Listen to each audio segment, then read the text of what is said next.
Bonjour tout le monde. Alors aujourd'hui, j'accueille avec grand plaisir Estelle Didier.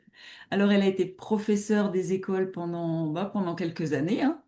Et puis elle a pris un virage et a répondu à l'appel de l'entrepreneuriat. Alors elle a créé la Maison des entrepreneurs Aixois à Aix-les-Bains et elle est également formatrice pour les indépendants. Alors ici, on ne parle pas seulement d'entreprise, d'entrepreneuriat. On parle de femmes, de choix, de puissance. Bonjour Estelle, je suis ravie de Bonjour te Muriel, recevoir aujourd'hui. merci. Moi Donc, aussi, je suis ravie d'être ah, là. on parle en même temps. Oui, moi je suis ravie aussi de te recevoir aujourd'hui dans Puissante et Entrepreneur. Et quand tu repenses, oui, quand tu repenses à comment tu étais au début de ton chemin, par exemple, on peut prendre au début où tu étais professeur des écoles. Qu'est-ce qui a fait qu'à un moment donné, tu te dis, je peux plus rester à cet endroit-là? Qu'est-ce qui t'a déclenché? Qu'est-ce qui t'appelait? Alors, ce qui a vraiment déclenché, ça a été un long cheminement finalement. C'est pas une décision que j'ai prise du jour au lendemain. Je pense que quand on a enseigné pendant 22 ans, on a largement eu le temps de faire le tour de la question. Première chose, moi j'adorais enseigner. C'était quelque chose qui vraiment m'animait, là, de transmettre, d'accompagner ces jeunes enfants, puisque j'ai enseigné de la petite section de maternelle au CM2. Et au fil des années, je sentais quand même que cet enseignement devenait compliqué pour moi, pas par rapport à la pédagogie, pas par rapport aux élèves, mais plus par rapport à l'institution, Éducation nationale, cette grosse machine, on va dire, Hmm. et qui m'imposait des règles qui ne correspondaient plus tellement à mes valeurs finalement. Ah, là, on parle de valeurs et c'est important parce on en parle vraiment souvent de ces valeurs, hein. Et c'est Oui. ça qui demandait à s'exprimer, que ce soit tes valeurs? Alors, j'en avais pas forcément conscience à l'époque, Hmm. mais c'est ce que j'en conclus aujourd'hui parce qu'effectivement, quand tu es dans le flot de l'action et quand tu es professeur des écoles, il y a tellement de choses à gérer que oui, je pense que je réalisais pas forcément, mais je sentais bien que quelque chose n'allait pas pour moi. Hmm. Quand tu pars au travail à la boule au ventre et que tu essayes d'analyser en te disant mais est-ce que c'est parce que j'aime plus mon métier et ou est-ce qu'il y a autre chose? Enfin, c'est difficile des fois à déterminer.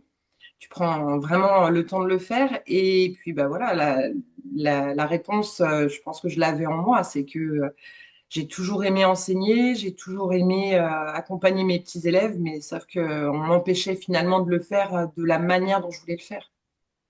Oui, c'est ça. Et à quel moment t'as vraiment senti, ou est-ce que ça a été un cheminement petit à petit, mois par mois, ou je sais pas, mais à quel moment est-ce que t'as senti que quelque chose pouvait plus rester en l'état et qu'il fallait que tu changes, ou que tu modifies, ou je sais pas, quel a été ton parcours à ce moment-là, ou tes pensées, ou...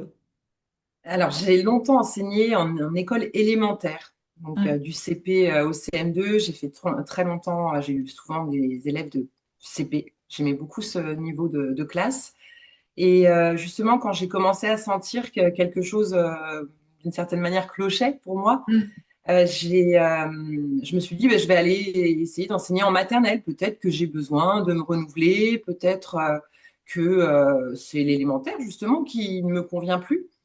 Et je me suis aperçue qu'en enseignant en maternelle, j'adorais toujours enseigner, mais par contre, il y avait toujours ce blocage parce que oui, j'avais l'impression d'être un peu enferrée dans des situations que je ne maîtrisais pas, parce qu'on ne m'autorisait pas à les maîtriser finalement.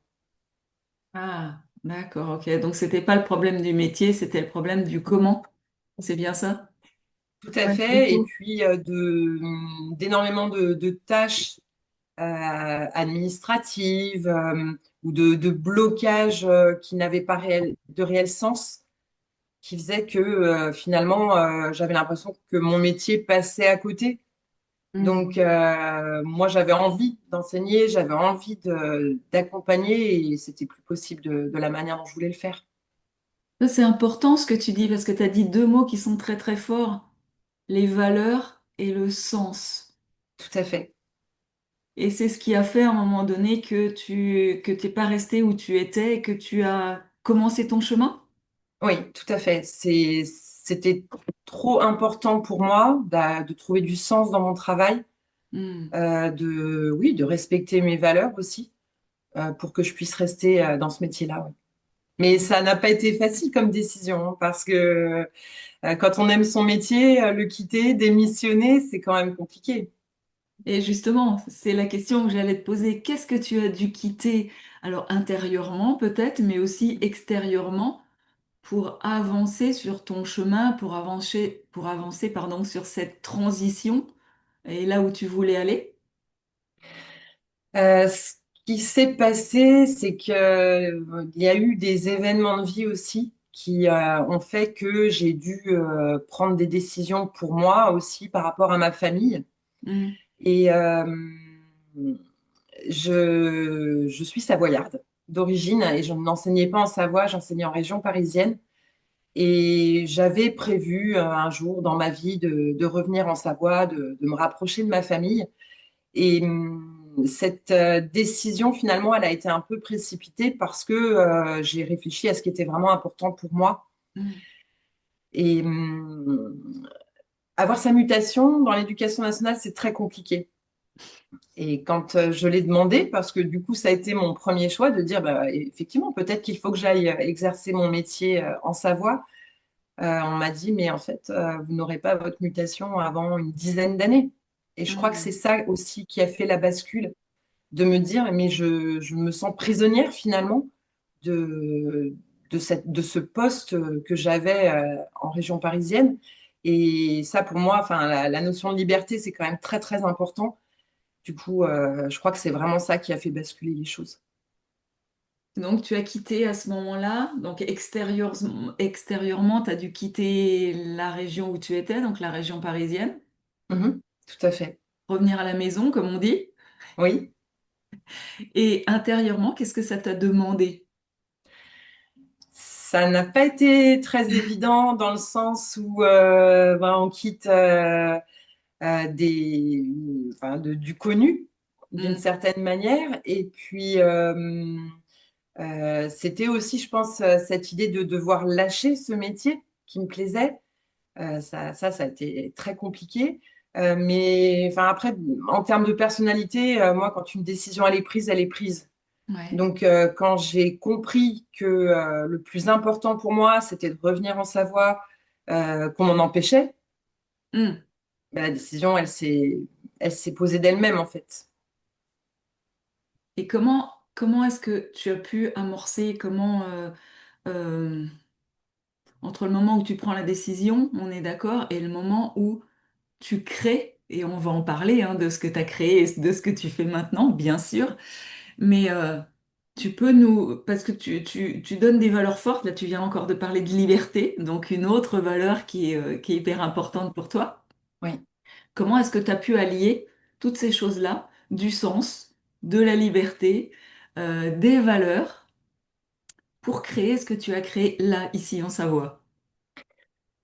Alors, je pense que, comme tu le dis très justement, la liberté, ça doit se sentir dans mes paroles. C'est vraiment une valeur Hmm. très, très forte chez moi.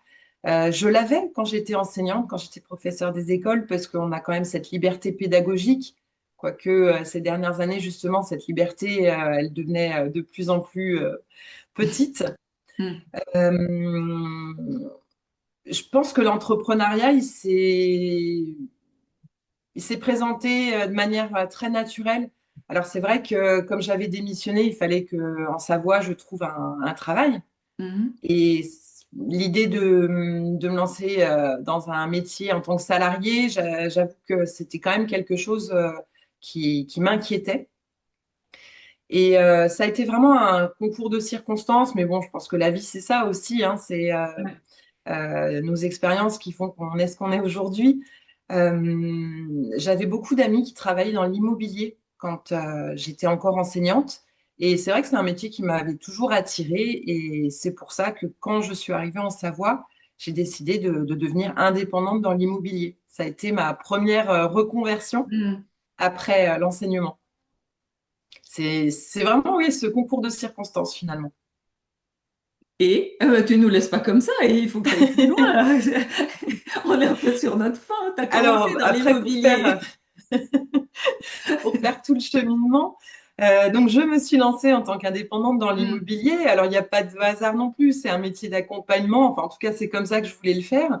Je passais d'accompagner des jeunes enfants à accompagner des adultes qui souhaitaient mettre en vente leur Ouais. maison, leur appartement. J'ai adoré ce métier, ce qui est un métier très exigeant quand on veut le faire Hmm. correctement. Euh, mais il y a une chose que je n'avais pas perçue dès le départ quand je me suis lancée en tant qu'indépendante, c'est que j'allais me retrouver toute seule à travailler à la maison. Hmm. Et moi, j'ai besoin, un réel besoin d'être entourée, de sentir que d'une certaine manière, ça grouille autour de moi, Ouais. que j'avais finalement dans l'éducation, puisque j'avais mes petits élèves, j'avais les parents, j'étais directrice aussi d'école les dernières années, donc j'avais aussi le partenariat avec les mairies, les médecins scolaires, les psychologues, donc c'est vrai que c'était très riche.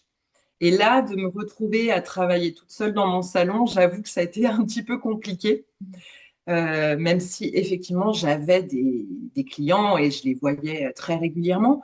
Euh, J'avais besoin de sentir ces échanges, ces partages avec des pairs finalement, donc d'autres entrepreneurs, d'autres conseillers en immobilier. Hmm. Et ben, je l'ai créé finalement, ce lien, en créant un collectif d'entrepreneurs sur Aix-les-Bains. Alors, je te parle de ça, on était en septembre 2021. Donc, pour Hmm. recontextualiser, c'était sortie de Covid, C'est ça. euh, juste avant le deuxième mini-confinement de novembre. Et j'ai essayé de réfléchir à la façon dont j'allais présenter les choses à d'autres. Et très naturellement, finalement, je me suis aperçue que ce qui me manquait, c'était donc les partages, les échanges, et puis cette idée aussi d'entraide Hmm. entre indépendants, parce que c'est vrai que c'est une mission qui n'est pas facile. Ouais. On a besoin de s'entraider et oui, de partager nos compétences aussi. Et donc, bah, j'ai décidé de créer ce collectif. Alors, il a été créé d'abord sur un réseau social, je ne sais pas si je peux le nommer, Allez, soyons je le fous. nomme. Donc, Ouais. j'ai créé un groupe Facebook, tout Ouais. simplement, Hmm. qui s'est tout de suite appelé Les Entrepreneurs Aixois, Hmm. parce que, voilà, pour moi, c'était logique de créer avec le vrai nom d'Aix-les-Bains, donc où je vis. Et je n'avais pas du tout anticipé la réaction des personnes quand elles ont vu ce groupe. Je l'ai créé un jeudi soir. Le vendredi matin, il y avait 80 inscrits sur le groupe. Ouais. Et le téléphone qui bipait parce que je recevais des messages en me disant, mais c'est super ce que tu proposes, il faut qu'on se rencontre, il faut qu'on crée quelque chose ensemble, parce que l'idée, c'était vraiment aussi de créer un collectif. Hmm.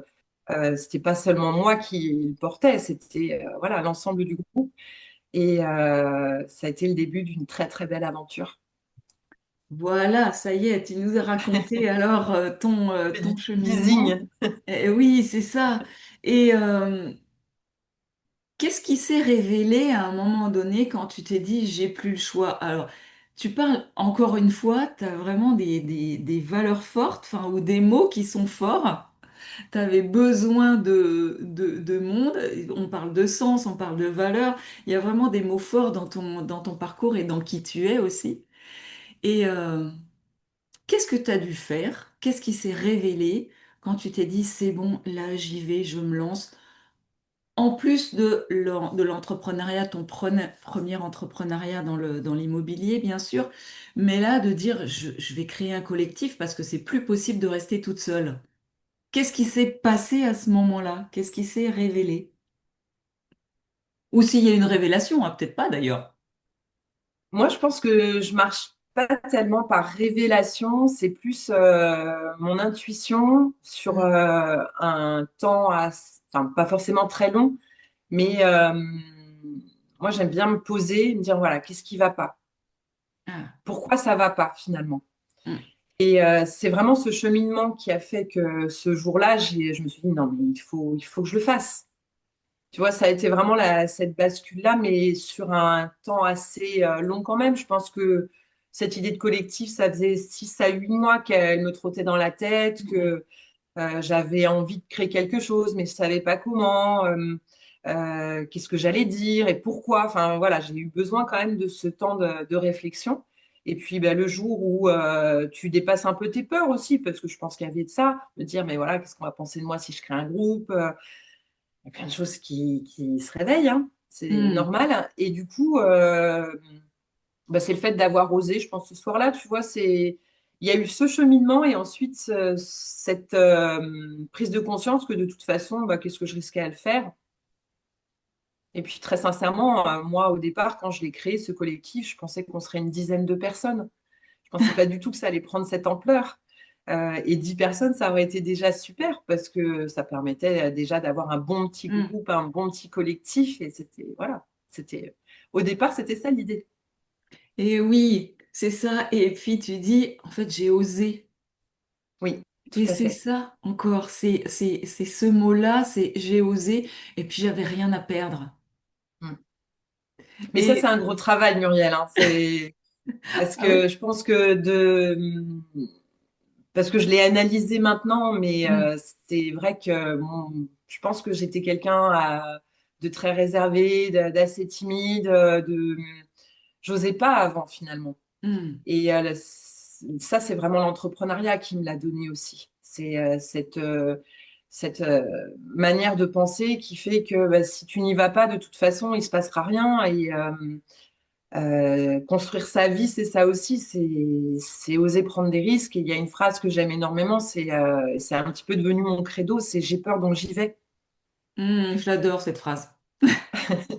Je trouve J'ai qu'elle est peur très donc j'y vais. révélatrice et quand tu l'as intégrée, enfin, il se passe plein de choses finalement.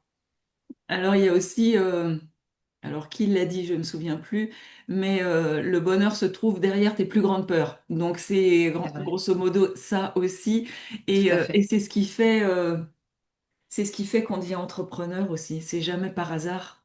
Et Mm. ça, je m'en rends compte au fur et à mesure des interviews que je fais. Et aujourd'hui, alors, euh, quel est ton moteur? Parce que tu vas nous dire là ce que tu fais, Mm. mais quel est ton moteur et ton pourquoi? Parce que là, tu viens de nous expliquer comment tu as créé, tu as osé, et qu'est-ce que tu as créé en plus de ce groupe Facebook? Où est-ce que tu en es? Oui.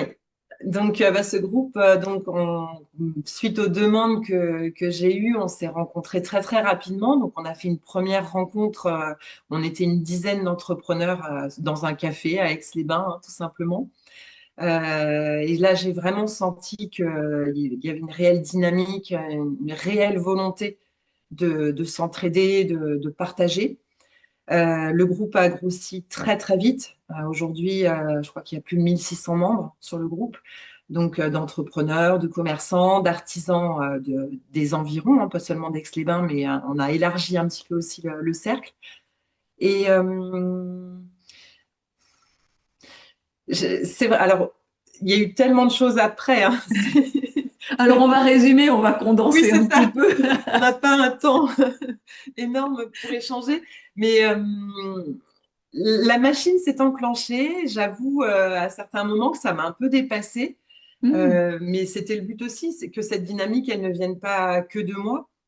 On a fait des rencontres tous les mois. Tous les mois, on s'est rencontrés dès novembre 2021. C'était naturel finalement, donc avec des entrepreneurs qui nous rejoignaient. C'était pas tout le temps les mêmes à chaque rencontre. Mais toujours cette réelle volonté de s'entraider, de rompre l'isolement aussi, hein, Hmm. de l'entrepreneur. Et j'ai porté ce groupe pendant des mois et des mois. J'entendais aussi les besoins des entrepreneurs qui venaient. Alors, on avait tous des activités très différentes et on a toujours tous des activités très différentes, mais on a toujours on a tous les mêmes problématiques finalement. pour trouver des clients, pour se faire connaître, pour réussir à vivre de notre activité. Ouais. Et ce point commun, finalement, je me suis dit, mais le groupe, ça va pas suffire. Mhm. Parce que on se voyait une fois par mois et c'était déjà beaucoup parce que ça demande énormément d'organisation, hein. On a trouvé ensuite des lieux pour se voir. On a eu la chance aussi de bénéficier de générosité d'autres entrepreneurs qui avaient des salles. Enfin, vraiment, c'est assez amusant parce que maintenant, avec le recul, je regarde, mais tout s'est aligné très facilement finalement. Et, euh, et moi, personnellement, bon, je continuais mon métier d'immobilier, bien sûr, parce que c'est ce qui me faisait vivre, mais je sentais qu'il y avait aussi ce besoin de plus de liens au quotidien. Et, et de la même manière que j'ai quitté l'éducation nationale, de la même manière que je me suis lancée dans l'immobilier, que j'ai créé ce groupe, ça a été un cheminement pour moi et je me suis dit, mais il faut faire un lieu en fait. Il Mhm. faut que je crée un lieu où on peut se réunir plus souvent, où on peut venir travailler, trouver de l'aide, de la mise en relation quand on a un besoin particulier. Et c'est comme ça que donc j'ai créé ce lieu donc qui est un espace de coworking où on peut aussi domicilier son entreprise parce que c'est un service enfin, qu'on me demandait souvent aussi. Euh, et puis, parce que l'enseignement, je Et, pense que et, quand et on re- aime transmettre, ça c'est ça. reste. Ouais. Je me suis formée à la formation pour adultes. Mhm.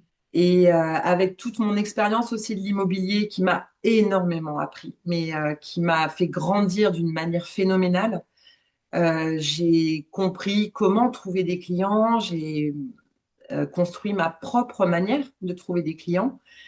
Et je me suis dit, mais ça aussi, il faut que je le partage.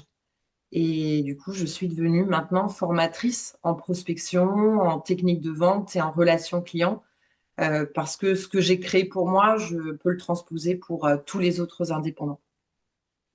C'est beau tout ce que tu as créé là en quelques années. Oui, c'est vrai. Et donc, tu as quitté l'immobilier. Alors au départ, je voulais garder les deux activités parce que c'est vrai que j'avais du mal à lâcher l'immobilier. Moi, je créais beaucoup de liens aussi avec mes clients. Mhm. C'était pas l'immobilier juste pour vendre finalement, c'était vraiment créer une réelle relation. Parce que je prenais la mesure aussi hein, de ce que mes clients me confiaient, hein. On va vendre un appartement, une maison, c'est quand même quelque chose. Ouais. Et j'ai eu un petit peu de mal à lâcher, mais finalement, c'est les circonstances qui ont fait que, parce que gérer deux activités aussi prenantes, c'était pas possible. Mhm. Donc j'ai attendu de vendre mon dernier bien et décidé de terminer cette activité, de clôturer cette partie-là pour me Ouais. consacrer entièrement à cet espace donc, qui s'appelle la Maison des Entrepreneurs Aixois. Ouais. Voilà, c'est ça que je connais, qu'on se rencontre de temps en temps. Et avec le recul, si tu veux, qu'est-ce que tu aurais aimé savoir, connaître ou entendre plus tôt et enclencher peut-être plus tôt ou pas d'ailleurs par rapport à ton cheminement? Moi, je crois que mon gros problème, et je le rencontre très fréquemment chez les entrepreneurs, les indépendants que j'accompagne, moi, j'ai envie de dire, fais-toi confiance. Hmm. Je crois on se met trop de limites, on se met trop de limitations dans ce qu'on ose faire, dans ce qu'on a. Enfin, ça déclenche énormément de peur aussi, hein, puis de croyances. Euh, je te disais tout à l'heure, moi, là, ça va faire 6 ans que je suis indépendante et j'ai énormément grandi en Ouais. tant qu'indépendante. Hmm. Je pense que c'est ça, c'est se faire confiance, oser. Et tu vois, là, tu viens de répondre à une question que je pose aussi. Qu'est-ce qui change quand une femme s'autorise pleinement à être elle-même dans ce qu'elle crée? En fait, tu as répondu là, concrètement. Ouais, C'est ouais. Il y a beaucoup de culpabilité aussi chez les ah, indépendants. Euh, culpabilité. C'est oui, intéressant ça. Oui, c'est vraiment quelque chose que je ressens souvent quand je commence un accompagnement avec Ouais. une personne. Euh, c'est c'est vrai que c'est un métier, enfin, enfin, c'est pas un métier, c'est quand on est indépendant, c'est très prenant. Mm. Souvent, ça part d'une passion qu'on a aussi, d'une expertise, et on a très envie de la partager. Et l'entrepreneuriat, pour moi, ça embarque tout le monde autour, quoi. Ça embarque la famille, ça embarque. Euh,